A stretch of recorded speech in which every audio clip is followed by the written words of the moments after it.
Well, I thought today I would record another sort of classic poem that a lot of people know from childhood, um, that it might be of interest for English learners. And it's the Jabberwocky by Lewis Carroll. And it's a poem that you can often get as a children's book, or I certainly had it as a children's book, but it's part of a bigger story. I don't even know what the story is actually. I just know the poem, and a lot of people know the poem. And then I might just discuss the language in it afterwards. Here we go. 'Twas brillig and the slithy toves did gyre and gimble in the wabe. All mimsy were the borogoves and the moon rafts outgrabe.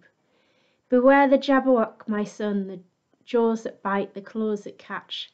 Beware the Jubjub bird and shum, the frumulous bandersnatch. He took his vorpal sword in hand, long time the manxome foe he sought.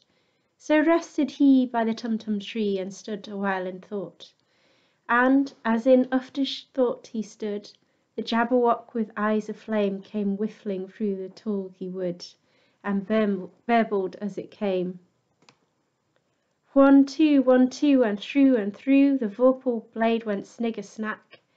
He left it dead, and with its head he went galumphing back. And hast thou slain the Jabberwock? Come to my arms, my beamish boy.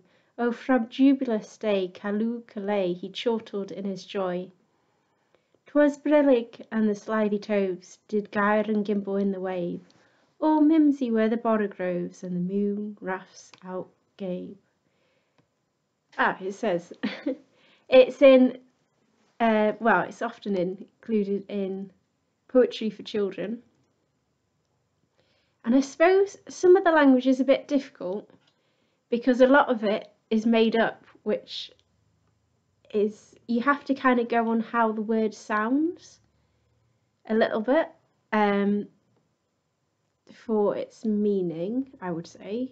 It uses quite a lot of the sounds of it to convey meaning.